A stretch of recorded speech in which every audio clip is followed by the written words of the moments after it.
And now. That's the middle shot. He scores! Slips it off to Wyatt Matthews. He's in! Eagles take the lead! The Philadelphia Phillies are 2008 World Champions of Baseball. Welcome to Sports Talk, the number one sports podcast in the Philadelphia area.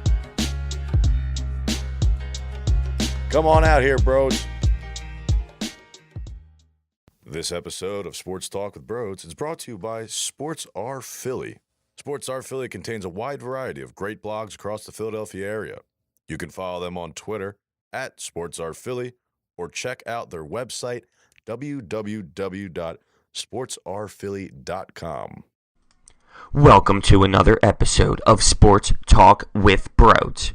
Will I be able to make it through the introduction before I freak out about this 5-1 Eagle squad? You can follow me on Twitter at sportsandbrodes, and this is where you will find out about my recent uploaded podcasts and YouTube videos. To call into the show, use a voice recording app, record yourself, and send it to me at sportsandbrodes@gmail.com. It's like a voicemail box. You call in, and I can implement it into the show as a caller. Now let's talk about this Thursday night football game. We did it. We are 5-1. I'm laying in bed last night after this 28-23 W against the Panthers away in their barn on a short week of Thursday. And I'm like, we are 5-1. I am so surprised, but I'm not at the same time. Our team is playing like a team. They're a family. They love each other. The culture there in the locker room is beautiful. They're dancing in the locker room. You got videos of Malcolm Jenkins doing like an Irish jig in the locker room after the win. You got the defense taking pictures posted up on the sidelines after the game. It's just great. Everything is going phenomenal right now. We have some time to rest before we play Washington next week on Monday night in Philadelphia. Carson Wentz looked great, 3 touchdowns in back-to-back games, while Cam throws 3 interceptions. Now, I definitely criticize refs. I mean, who doesn't? But I never blame refs for games. This game was pitiful when it came to the stripes. 10 penalties for 126 yards for the good guys. 1 penalty for 1 yard for the Panthers. It just doesn't match up. Here's a statistic. The last 8 games that Pete Morelli reffed the Eagles, they were on the road. Eagles have 40 penalties for 396 yards. And all the opponents together had 8 for 72 yards. That just doesn't match up. Very inconsistent. It was bad. It was absolutely bad. You got penalties like Jalen Mills' pass interference on an interception that they call back. And then down the stretch late, 3rd and 10, late third quarter for the Eagles, Alshon Jeffrey gets totally manhandled after the 2 yards that they get. He's getting arms to the body, to the neck, holding them back. And then when the ball comes towards him, he's getting whacked in the arms and nothing. Just absolutely nothing. Puts the whistles away. It's crazy. There's pictures on Twitter of Fletcher Cox being held insanely. No call. It doesn't matter, though, because we won the football game. That's all that matters. Let's go through the game a little bit. With Lane Johnson gone, it was very noticeable early that Big V was getting beat. That right side was definitely getting beat. And it led early on to Carson Wentz getting sacked and we fumbled the football. We looked good going through there. We had a good 3-4 plays. I'm pumped. I'm clapping. I'm spitting at the TV for enjoyment, spit. It's a thing. And then that happens. Kills the momentum a little bit. You have 3 interceptions for Cam Newton, like I said. You got Rasul Douglas, Jalen Mills and Robinson. One of the things we said coming into this season was how bad our cornerback situation's going to be, how torched we are going to get. And it doesn't seem that way. And the guy we traded for, Darby, isn't even in. And Sidney Jones isn't even back yet. This team is one team. It really is. The way they're playing is like a family. And it's beautiful. I can't get over it. Fletcher Cox played great. Created one of those big interceptions. Nigel Bradham played with perfection. He was all over the defensive side of the football. It was truly awesome to watch. He left at one point, and I got a little nervous. Came back like a beast. Someone who did not come back was Luke Kuechly, and this might be his third concussion in consecutive years. That's tough. That's tough. Being so young, knowing the situations with CTE and all these concussion problems, to have a third straight concussion, it's upsetting to see because he is a very talented linebacker, one of the best in the league, and who knows what his future is going to be. You got to imagine that he's sitting there thinking, what am I going to do next? Am I going to go out there and continue to play and maybe injure myself for the future with CTE? It's a shame. One of the things I don't like about Carson Wentz, which there isn't many, but he loves to extend the plays. He did this about 2 times last night. And when he's extending the play, he sees the first down mark and he is determined to get there. He takes on a full-on linebacker and just puts his shoulder down and tries to barrel through. Now, I love the passion. I love the dedication. I'm sure the boys love it. But you don't see Aaron Rodgers do it. You don't see Tom Brady do it. You don't see the best quarterbacks in the league do it because there is an injury factor that can come in. Listen, I love it. I truly do as a competitor and an athlete. But when it comes down to that inch that you're trying to get with the football compared to the next 10 games of the season, there's a little bit more at stake. But don't get me wrong, if we're talking playoff, Super Bowl, yeah, hell yeah, that's a totally different story. But I'm talking about a yard in the Carolina Panthers game on a Thursday night, and you're taking on Luke Kuechly. I think this one actually that I remember was Tommy Davis. You just got to chill out. You gotta slide. I don't know. I just don't like the full-on contact with one of the best linebacker cores in the NFL. Now, Tony Romo made a great point because they brought the heat all night long. And I thought Tony did a great job on the call. I said a few episodes ago that cracking too many jokes. Last night, I think he did very well. One of the things he said was, once Doug Peterson and the Eagles crew get into film a little bit more with Carson and give him a little bit more freedom at the line, he'll be able to read these blitzes. I think it comes with more maturity and seeing the blitzes more once he realizes that these are the plays that the other team is calling. Like, for example, if Tom Brady steps up into the underneath center and he knows a blitz is coming, he's going to audible, change it to a play he knows will beat this specific blitz, and then he'll torch the blitz. That'll stop the blitzing. I don't know if Carson has enough experience. That's the word I'm looking for. I don't know if he has enough experience to be able to know every sort of blitz that's coming. Someone like Tom Brady obviously does have that. So what he needs to do is just realize that'll come with time. What kind of blitzes are coming at him, he can audible to a play that he knows will absolutely torch that, will make that play work, and then they're going to have to stop sending everyone to Carson because we're going to torch it. So I thought that was a really good point that he made. It makes a lot of sense, and it's the truth, though, because with experience, you will start to realize some of these defensive structures that are coming at you when you're staring at the line. I could only imagine. Sometimes I picture being under center and looking at some of these guys that are ready to come after me. Granted, I know they've been playing the game super long, and this is part of their life. And when I go out on the ice, I'm sure people are like, oh, I can't believe they do that. And it's the same thing, but to us, it's just normal and common. But come on. Luke Kuechly staring at me 5 feet away, and I know his intentions is to murder me. I'm running the other way. I'm running towards my end zone. Just a great game.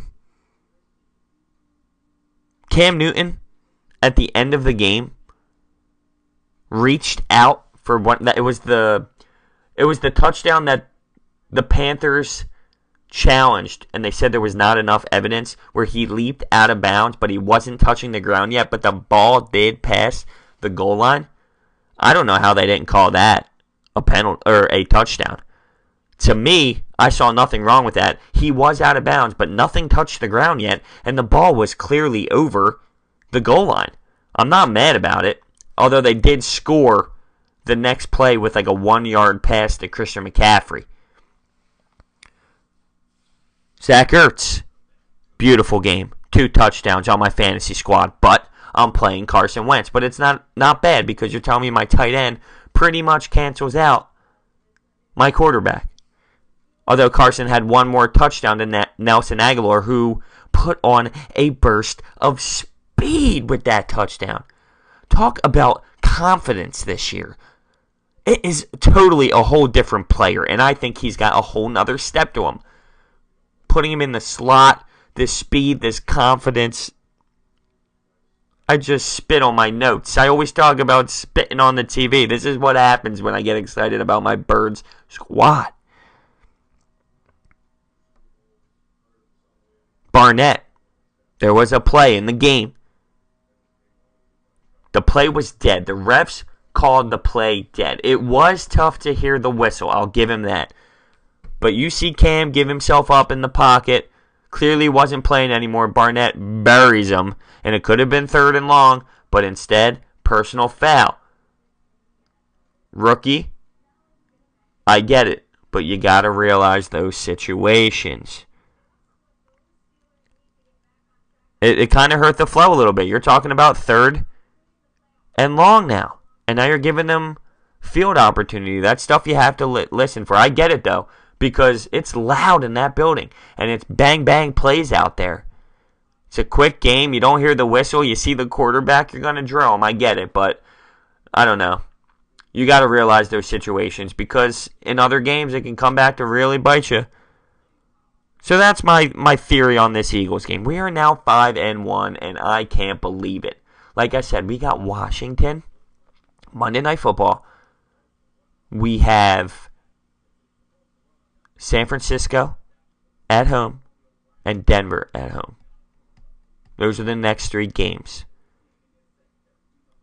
I don't know. I don't want to go through the schedule now. I don't want to be doing this. I'm not going to, because anything can happen in this league.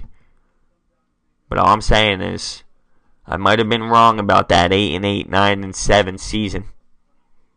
I would be very disappointed if this season turned out to be that way. So where are we now? Zeke gets suspended 6 games. The Cowboys don't have Zeke for the next 6 games, while they are sitting at 2-3.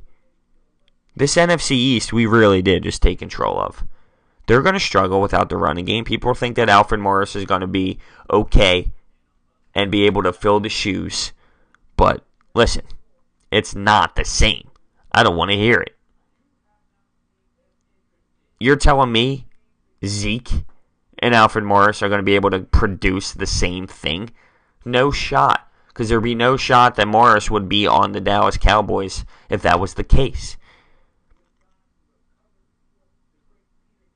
I'm going to run through some of the NFL games for this upcoming week. See, the only thing that sucks now, Sunday is just a chill day. I'm just going to be relaxing with no Eagles to watch. Maybe it'll be nice. Just enjoy the beautiful form of the sport in all aspects. You got Packers-Vikings at 1 o'clock. That's a good tilt. Steelers-Chiefs. No way the Steelers beat the Chiefs in Kansas City. The Chiefs? Oh, I don't even want to get there. You're telling me Andy Reid is 5-0 and Andy Reid 2.0, a.k.a. Doug Peterson, is 5-1 in this football league. The Sunday night game is Broncos host the Giants. And then a crappy Monday night game with the Titans and the Colts. So I really don't see anything that sticks out to me. Let's go. Wild card. The Nats lose last night. Game 5 in one of the craziest games I've ever seen. And I did see it because I had my dual TV up. Now, I clearly focused a lot more on the Eagles game. But it was there. I saw all the craziness. I saw Jason Worth miss that ball. I saw all the pass balls. It was just a wild, eventful game. The game lasted 4 hours and 30 plus minutes, which was the longest postseason game ever. What do the Nats have to do? What does the city of D.C. have to do? It's crazy to think that this sports city, and now that I live in Maryland for school, I see it. It's tough. Philly's not the only place that has it tough. Now, don't get me wrong, I don't feel bad for them because screw them. You always have the Capitals winning the President's Trophy. Can't get past the second round, can't get past Sidney Crosby. You have the Wizards who have to deal with LeBron. At that point, you just know. You don't even have a chance. You have the Redskins. Sorry, bud, but the Eagles are in town now. And then now you have the Nats, who are really good. And you look at their starting pitching, and you look at their lineup with Bryce Harper, Daniel Murphy, Jason Worth. I mean, you got a good lineup.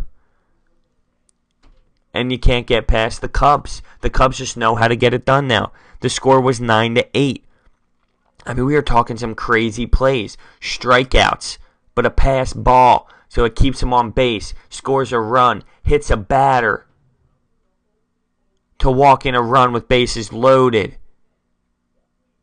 I never seen anything like it. It was an ugly but very interesting baseball game. So now we have the Cubs and the Dodgers and the Yankees in Houston because the New York Yankees beat Cleveland. Now, I just talked about the disappointing city of Washington, D.C. sports. Well, clearly, we all know that Cleveland is right there. This just saved Joe Girardi's job. That's what everyone's saying. This series saved Joe Girardi's job. And Tom Frazier came out and said, we did this for him. We came back for him. They beat Cleveland 5-2 in Game 5. And Didi Gregorius hits 2 bombs, 3 RBIs. Player of the game, for sure. He killed it. And he came into a tough spot. You're talking about a position like Derek Jeter, who leaves the city of New York and the Yankees and the pinstripes, who's been there for so many years. And this guy's just going to come in, step up to the plate, and do what he's been doing. This Yankees team is ahead of schedule, as everyone's been saying, which makes no sense because if they're ahead of schedule and they did lose to the Yankees, why would it be Joe Girardi's fault? And why would you fire him if they are ahead of schedule? They're going to be disgusting in the years to come, though. I mean, watch out. Will they be able to beat Houston? It's going to be tight. I still think Houston has a little bit more firepower, and I guess that's an easy judgment call to make, considering they're favored. But anything can happen in these wild playoffs. I mean, seriously, anything can happen. The way the Dodgers have been playing, do the Cubs have a shot? Who knows? Maybe that momentum of that crazy series, that last game, maybe there's momentum switches. But it starts tonight, Friday, 8:08 pitch, Houston. And the Yankees in Houston. You got Tanaka and Keuchel on the mound. Here we go, baby. We're getting there. It's a beautiful time of the year with these sports. It really is. But moving along to some college football, just throwing out some games that are going to occur. You actually have Clemson playing tonight on a Friday night. They're playing Syracuse, and Washington State, who's ranked 8th in the country, is taking on Cal. So you got some high-ranked squads playing on a Friday night, which honestly, I love that. I think there should be some great college games on Friday night. You come from the Thursday night football game, you move on to some Friday, a decent college football game, right? And then you got your all-day Saturday with some good games at night. You got Texas Tech playing West Virginia, which is going to be a good tilt. Auburn at LSU, and you never know with this LSU team. They're hit or miss every single weekend. So they could beat a 10th-ranked Auburn squad at home in Baton Rouge. You never know. And then you have Oklahoma at Texas, which to me seems the most interesting game of the day, which is at 3:30. Alabama hosts Arkansas. Let's see another W. I won't be mad about it. And that's pretty much all the good games. You got Michigan State at Minnesota. USC hosts Utah, which is a good tilt. I'm just going to be sitting on my couch relaxing all day watching some beautiful college football along with some MLB action. And that's one of the best things about the MLB playoffs is it's every night. But my last segment here is going to be about the NBA. Gary Harris signed a 4-year, $84 million extension with the Denver Nuggets. I loved him coming out of Michigan State. I feel like, although I don't watch that many Denver Nuggets games, let's be real, they're not one of the squads that are praised on television. That's where this league is going. I mean, you're talking about a player like Gary Harris signing for $84 million. Just crazy. Andrew Wiggins gets the same exact deal that Joel Embiid gets with 5 years, $148 million to stay with Minnesota, which is a perfect spot for him, a perfect spot for the team. That team is built to win now. They want to win now. They have a good coach. They got Jimmy Butler. They got Cat. Obviously, they're going to keep him. So good signing for them. Embiid played last night. 2 nights ago? Last night? Whatever their last preseason game was. I think it was 2 nights ago now. Magical. Now I'm back on the train. I was confused. Why did they play so bad? Who was going to score for us? This is 2 preseason games ago. Fultz looks bad. Joel Embiid's on the court. Beautiful. I mean, it's totally night and day with that guy. There was somebody who called in to Philly Sports Radio and said that he was a true Flyers fan and told himself 10 years ago he would never, ever sit there and watch a Sixers game. He would never sit there and watch a basketball game. He sees he sees Joel Embiid on the floor, and he can't turn away. He notices that this guy is truly something special and can be that dominating in the NBA. And he realized that, and now he says he can't turn off the TV because he wants to watch this man every single night. Russell Westbrook gets a flagrant foul in preseason, lowers his shoulder on someone who's setting the screen, and drills him in a preseason game. But you know what?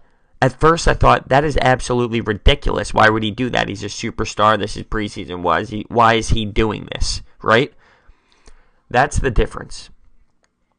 That is the difference between a player with the Mamba mentality, if you will, Someone who wants to win every night, doesn't care what kind of game it is, just loves the game of basketball and will put his heart out on the floor every single night. Now, I get it. It's stupid. He lowered his shoulder, but just that shows the passion that he's playing with and the hard work that he's playing with, no matter what kind of game this is. It doesn't matter if it's a preseason game. It doesn't matter if it's a regular season game, a game on the court back home with his 5-10 buddies, a 2-on-2 match in his backyard with his kids. I don't know. Maybe he'll lower his shoulder against his 5-year-old kid if it means he's going to make the basket. Nah, I'm just kidding. I'm sure he won't do that. But truthfully, though, that's the difference in mindsets between some of these NBA players. But I like it because it shows dedication and heart to the sport, that he cares no matter what kind of game it is, if that makes sense. And Isaiah Thomas is upset with Danny Ainge and will not ever speak to him again. Now, I don't understand. If this was just a business decision, then you kind of just have to grow up and move on. It's the NBA. It is a business, and whatever he thinks is better for his franchise, he's going to have to make those moves. Now, it might be a little bit of a different situation, considering Isaiah Thomas and the situation of Boston losing his family member, and the heart and passion that was drawn into him with the city. If there was a conversation between those two about him being here in the future, knowing the whole contract situation, maybe it's a different story. But he is definitely upset with Danny Ainge and said he won't talk to him ever again. But if it's just a business decision, then you do have to just grow up. Here's the quote: "I might not ever talk to Danny Ainge again. I'll talk to everybody else. But what he did, knowing everything I went through, you don't do that, bro." It still doesn't make any sense. I'm still asking, what the hell happened? It's a trade you make in NBA 2K. It's not a trade you make in real life. I can disagree with that. It's not... Yeah, it's a blockbuster trade for sure. But it's an even trade. It's not like, oh, here's LeBron James and I'm going to give you Markelle Fultz.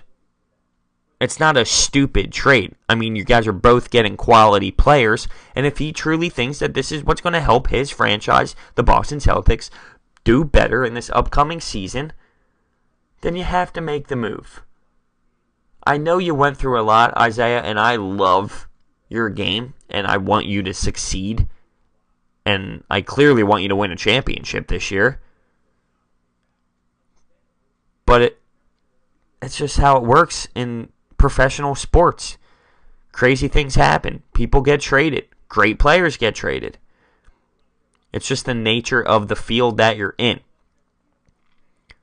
But on the other side, we don't know what happened behind closed doors. So any conversation could have happened between those two, which would obviously make him a little bit more upset, which makes sense to me. So that is where we are with this episode. We had a fantastic Eagles W, and now we have to wait about 10 days till the Birds play again, which kind of sucks, but you gotta sacrifice a Thursday night game in here. And there was kind of nice. I went to class. I had an 8 a.m. 11 o'clocker, and then practice at 1:30. Then I had a midterm at 5. This is my grind day, of course. And then I come home, took a little snooze, put my alarm clock on for 8, put my Fletcher Cox jersey on, and I sat there and watched beautiful things occur. The first quarter, I threw the hat a couple times. Maybe messed up the brim a little bit. Not too happy about it, but we moved past it. After that, we were happy. And I had a great night's sleep. And I was thinking about making this beautiful podcast this morning, which I did. So with that being said, this is how I will end the episode here. We will be back in the future with another great episode covering the NFL week. You can follow me on Twitter at sportsandbrodes to find out when my newest podcasts are dropped and my YouTube videos are uploaded. And you can call into the show using your voice memo app. Record yourself. Send it to sportsandbrodes@gmail.com. And it's that easy. See you guys next time.